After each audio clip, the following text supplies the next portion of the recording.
नमस्कार, मैं हूं अर्चित और आप देख रहे हैं ग्लोबल भारत संदेश। चलिए रुक करते हैं इस खास खबर की ओर। अग्नि साक्षी, क्रांतिवीर और तिरंगा जैसी धांसू फिल्मों में नजर आने वाले दिग्गज एक्टर नाना पाटेकर को अपने ही बेटे से नफरत हो गई थी।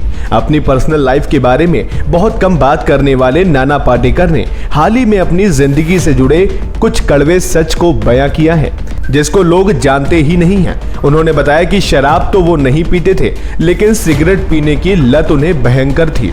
नाना पाटेकर ने हाल ही में बयां किया कि क्यों उन्हें अपने ही बेटे से नफरत हो गई थी और जब उनकी मौत हुई तो उन्हें सदमा सा लग गया था। तिरंगा एक्टर ने बताया कि सिगरेट पीने की आदत उन्हें ऐसे लग गई थी कि वो दिन की 60 सिगरेट पी जाते थे। हालांकि फिर किसी खास की एक बात ने इस बुरी लत को भी खत्म कर दिया।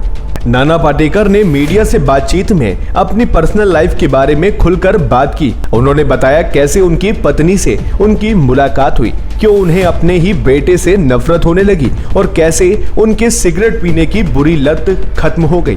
इंटरव्यू में उन्होंने बताया कि उनका एक बड़ा बेटा था जिसका नाम उन्होंने दुर्वासा रखा था। जन्म से ही उसकी एक आंख में तकलीफ थी, उसे दिखाई नहीं देता था।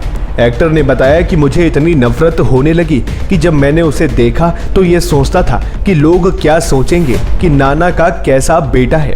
मैंने इस बारे में नहीं सोचा कि वो क्या महसूस करता है या कैसा महसूस करता है। मैंने केवल ये सोचा कि लोग मेरे बेटे के बारे में क्या सोचेंगे। एक्टर ने बताया कि हमने इसका नाम दुर्वासा रखा था। उसने हमारे साथ 2.5 साल बिताए और फिर वो दुनिया को छोड़ चला।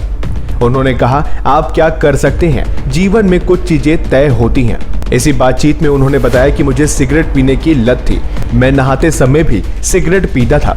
उस वक्त मैं दिन में करीब 60 सिगरेट पीता था। बदबू के कारण कोई भी मेरी कार में नहीं बैठता था। उन्होंने कहा, मैंने कभी शराब नहीं पी, लेकिन स्मोकिंग बहुत बुरा करता था। लेकिन मेरी बहन के कुछ शब्दों ने इसी बुरी लत को हमेशा के लिए छुड़वा दिया। उन्होंने कहा कि मेरी बहन ने भी अपने इकलौते बेटे को खोया है। उसने मुझे एक दिन स्मोकिंग करने के बाद खांसते हुए देखा। उसने कहा, तुम और क्या देखना चाहते हो। ये सुनकर नाना पाटेकर को बहुत दुख हुआ और उन्होंने उसी दिन के बाद से स्मोकिंग करना छोड़ दिया।